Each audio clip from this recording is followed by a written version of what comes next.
Welcome to Breaking Down Bergman. I'm David Friend. And I'm Sonia Strimban. And this is our look at the 1970s. Now, this was a very uneven decade for Ingmar Bergman. Yeah, both in his personal life as well as professionally. But certainly any turmoil that happened off the screen was reflected on the screen. And I think we have to start with The Touch, because this is a film that really shocked us, I think, in just how uneven it was, how disorganized, how poorly made, essentially. But it started off a decade that really would be this tug of war with Bergman between moments of almost, creative genius and moments of just utter implausibility, impossibility. It seemed like this wasn't even Bergman behind the camera. For me, this decade is marked by experimentation. And I think in some of the decisions he was making, they paid off. They were good risks to take, and others led to failure. Some of the things that I thought were more successful was his experimentation with color more and more, either by making it natural or by making it highly symbolic and making it more of a force within a film. On the negative side, I thought that his experimentation with plugging in Hollywood actors in the films didn't always pay off. I think it's hard to underestimate just how important borders were in this decade for Bergman, and I'm talking mostly about physical borders. He spent his entire career in Sweden, and for various reasons, outside forces began to affect his filmmaking. With The Touch, it was Hollywood coming in with its money and its actors, and it sort of took Bergman out of his element and definitely affected his creativity. But you saw that happen throughout the decade, whether it was when he had to flee Sweden for tax evasion and come face to face with more Hollywood actors, or if it was later on when he sort of came to terms with Hollywood, at least as I saw it, with Ingrid Bergman in Autumn Sonata, where for the first time I actually felt like he understood how to use English and the Hollywood culture within his own film and maybe merge the two together in a seamless portrayal. It's important to note also the thematic development and how he's progressed with each decade. I think we've reached a point in the 70s where he's moved past the theological themes. God or the Holy Trinity, none of those things really make an appearance in the films of the 70s.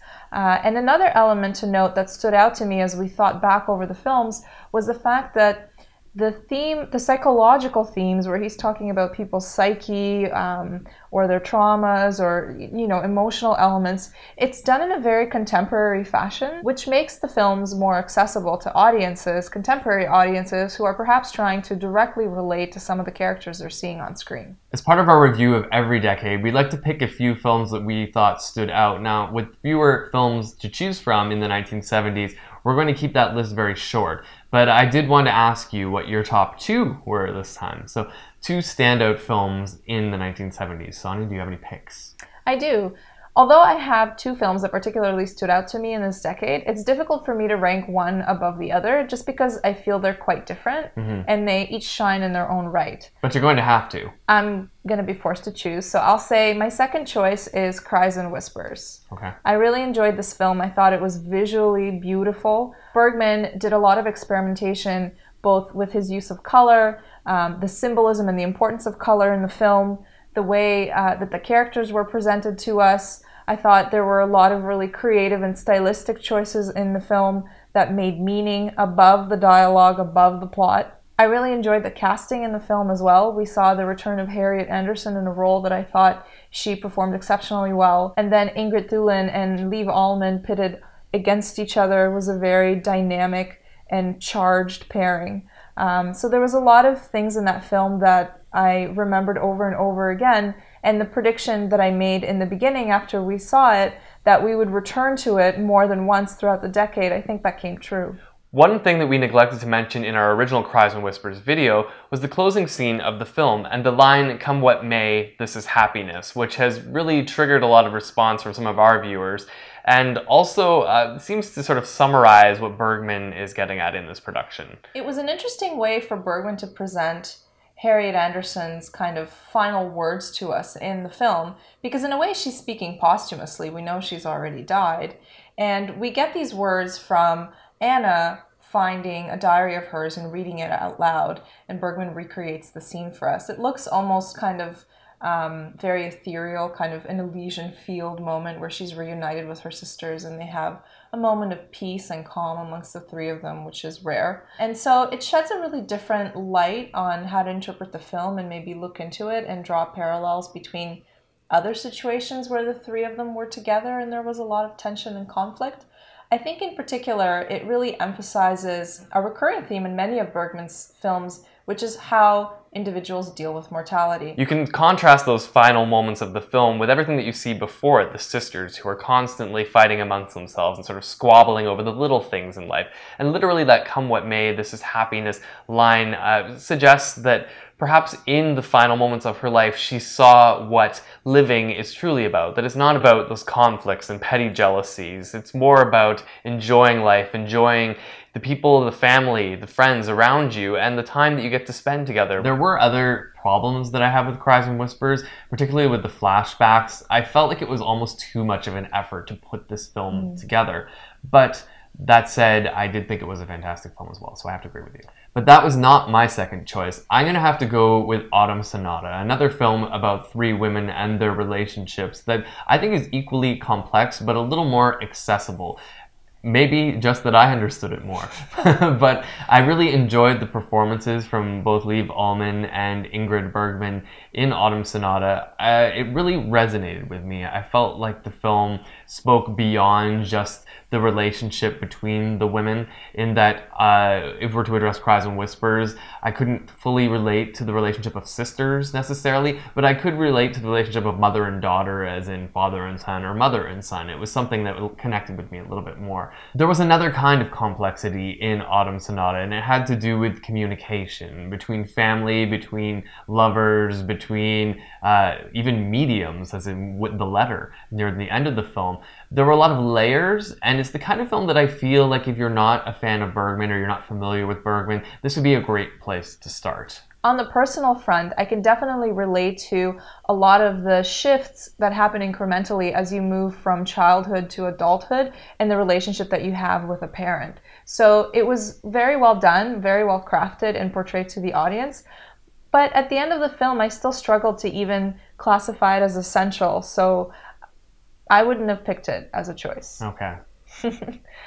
So that being said, my number one choice of the decade was Face to Face.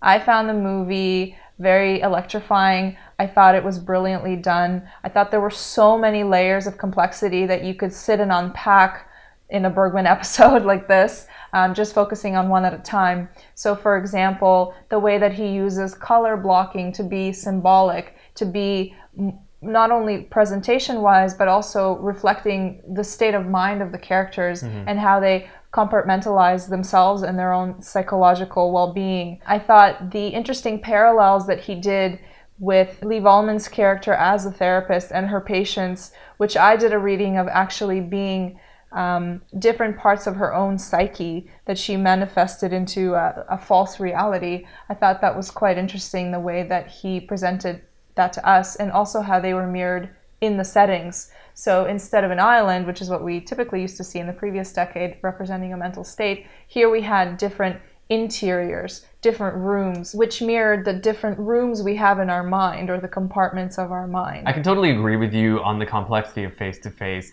except in some ways that complexity didn't feel focused enough for me and sort of repelled me from what I would have otherwise liked. But I am curious to see this miniseries version, this reputed miniseries that no one seems to be able to get a hold of, just to see how it changed the presentation of the storyline, whether it made it better or worse, more clouded or clearer, because I think that could change my opinion on Face to Face, which I definitely was on the fence about.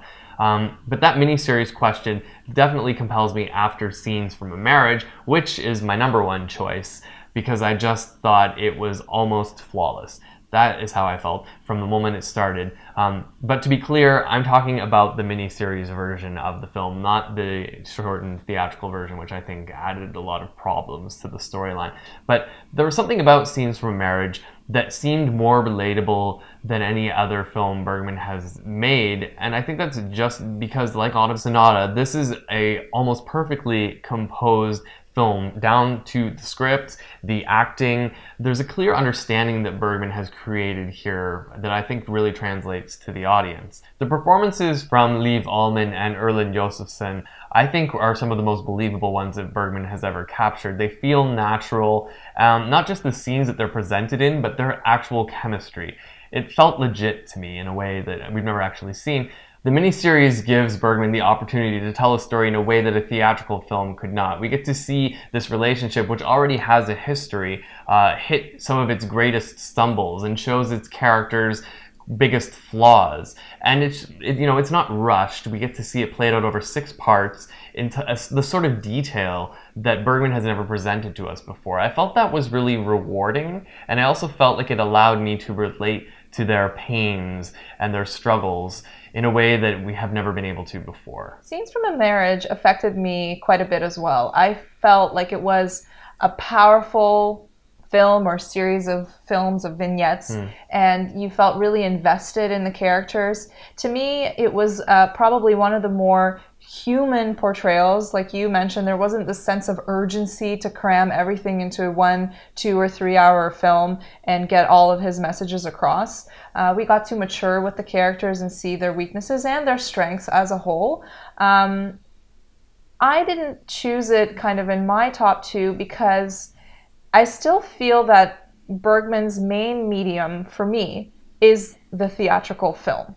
I feel, he is a master of that type of cinema, and that's where I enjoy him the most, in that kind of really potent, sometimes almost aggressive delivery of whatever theme he's trying to manifest to us. So it'll be interesting to me then to see your reaction to Fanny and Alexander, one of his most beloved films, and also one where a lot of the past actors we've enjoyed come together to work on one project. Okay, David, now that we've talked about the best films of the decade, I think we also have to acknowledge the fact that the 70s produced some of the most heinous projects that Bergman has ever given us that we've had to sit through. Yeah, it's tough to admit, and you don't really want to focus on the negative, but there were some really awful moments in this decade, which concerns me, because when the moments of genius come with such drastically contrasting moments of pure disaster, I start to wonder what is going wrong. But yes, The Touch was really bad.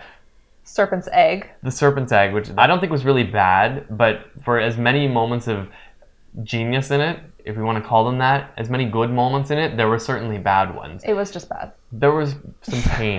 There was some pain endured, I'll admit. Which makes me wonder, is the 1980s also going to be characterized by this sort of unevenness? The lack of consistency is something to be concerned about with Bergman. We've seen almost 30 years of filmmaking, and I definitely wouldn't point to, consistency and regular delivery of quality as one of his strengths. That being said, when he does succeed, it's pretty remarkable. He's shown us a lot of groundbreaking techniques and presentations, and actors and actresses that he's brought under his wing. Yeah, I have to say, even though the 70s were uneven, there wasn't a dull moment. Okay, there were a few dull moments that I still kind of found interesting, or at least shocking. But I can't fully complain about the 70s. It was a lot of fun. And that will head us directly into the 1980s, which will be a brand new adventure. So be sure to join us in our ongoing series of Breaking Down Bergman.